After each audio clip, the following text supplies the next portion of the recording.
Our reading this morning comes from the poet Jason Allen Paysant.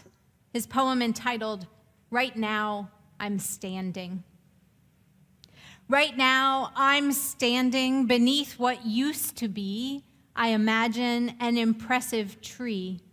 Split down its bole, it has sprouted green leaves that will be rustling way into September. At its base, lying athwart the clearing, is the severed part. The color of brown has weathered to near gray, and the footfall of walkers has covered the wood with a layer of dust. And yet, the part that has fallen among the spikenard and hungry shrubs surges out of death. The raspberries feed on its breath, and beetles thrive in the slurry middle where the bowl rots. Listen, there is nothing more exhilarating as the feeling of life coming into you. Though people look suspiciously, stand and listen. Do not go anywhere. We have been the workers, just the workers. In the Congo, one man had a land almost 80 times the size of Belgium as his estate. We have been property. When I talk about reclaiming time, I'm just thinking about my body standing in the middle of this woodland and doing nothing. Nothing. So ends the reading. Listen. Listen, there is nothing as exhilarating as the feeling of life coming into you. Nothing as exhilarating as the feeling of life coming in. Jason Allen Paysant is a Jamaican poet who was raised by his farmer grandmother in a place called Coffee Grove. The poem we heard just now comes from his collection, Thinking with Trees. Trees and the entire natural world are vital for this poet. And this poem is set in a park in Leeds, England, where he now lives. It's a powerful statement, that vision of a black man standing in the woods, undeterred by the suspicious white gaze, doing nothing. And yet, he is doing so much. He is reclaiming time, space, reclaiming his own body, his own freedom, his right, as Sonia so beautifully said this morning, to simply exist, to stand there in the fullness of his humanity, to be. He references the poet Lucille Clifton when he says, "We have been property." Being property once myself, Clifton writes, I have a feeling for it, and that's why I can talk about environment. What wants to be a tree ought to be it. He can be it. Same thing for other things, she says. Same thing for men. The spirit of colonialism is the denial of this sentiment for people and for all things. What wants to be ought to be.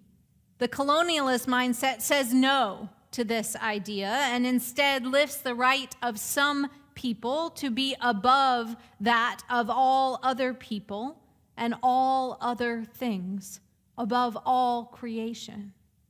The colonialist mindset sanctifies violence and the abuse of power, privileges profit at all cost, diminishes both human beings and the natural world to property, something to be owned, controlled, violated, stripped of agency, and seen as nothing but a means to an end of self-aggrandizement and self-enrichment and the unchecked hoarding of power.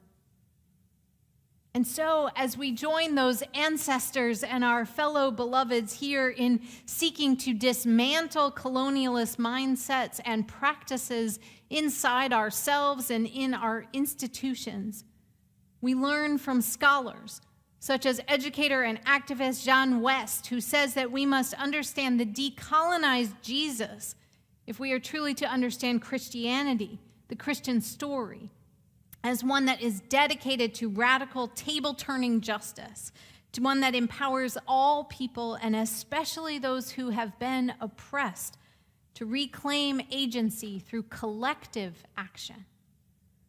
We learn from African American Unitarian Universalist ministers like my colleague, the Reverend John T. Crestwell, who says that in order to decolonize our Unitarian Universalist spirituality and our justice work, we must let go of our notion of the individual as primary and do the spiritual work that enables us to shift to an understanding of self as intimately connected to all creation.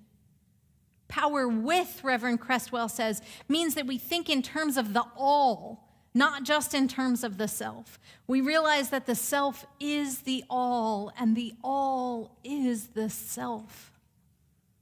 And we learn from indigenous intellectuals such as Dina Gilio-Whitaker, who challenges us to decolonize our understanding even of the concept of wilderness, by understanding the ways that Native peoples in this nation were forced not from pristine, untouched lands, but from land that they had cultivated and nurtured for thousands of years. When we engage and when we learn from these voices and so many more, we tap into the millennia-old tradition of those who have always resisted empire, those who have always worked to overturn the tables of the status quo, those who have always been determined to reclaim bodies and minds and spirits from the powers that be.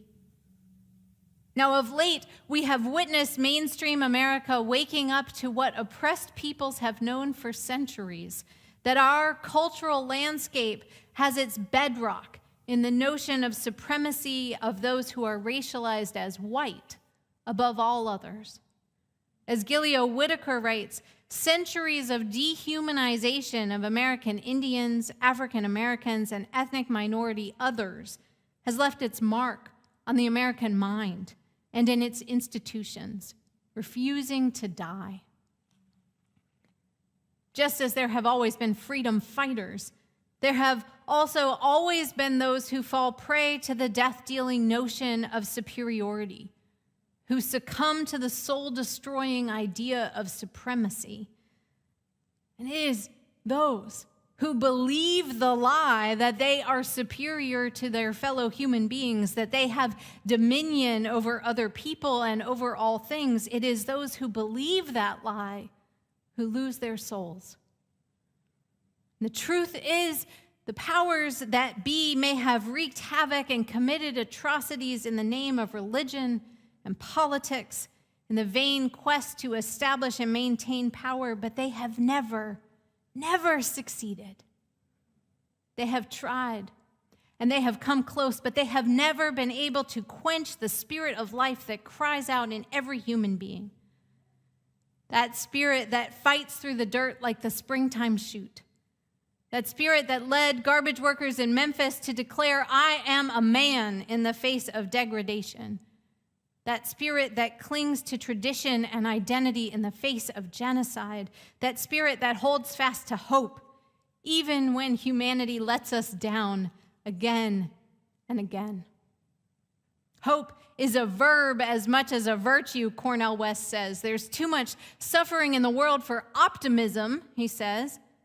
And I hear him saying we can't just sit back and wait for everything to turn out right, because it simply won't. But hope, he says, by contrast, is not spectatorial, it's participatory. You're already in the mess. You're already in the funk. What are you going to do, he asks. That is decolonized hope. That is hope that throws off the chains of dependency on someone else's mercy, someone else's action, someone else's willingness to recognize your humanity, your worth and dignity. That is hope that claims space and agency and life and says, right now, I am standing. Folks, this is a time. Sonia said, we are exhausted. We are tired. But this is no time to give up hope. This is a time when each of us is asked, what kind of hope can we muster? In the face of fear and lies and dehumanization, in the face of violence and division and aggression, what kind of hope will we nurture like seedlings in the winter soil? We are in the mess. We are in the funk for sure. What will we do? How will we hold fast to our humanity and lift up, build up, celebrate, and honor the humanity of all others in the midst of the mess, in the midst of the muck and the funk, and in the midst of it all?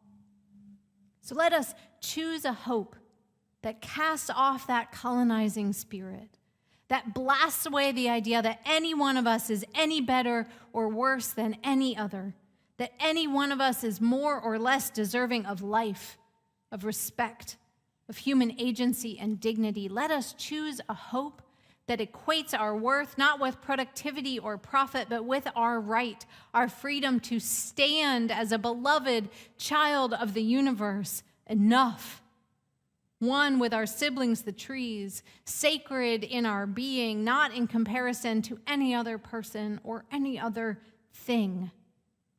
Let us remember that there is nothing more exhilarating than life coming into us. And let us choose the hope that lets life in.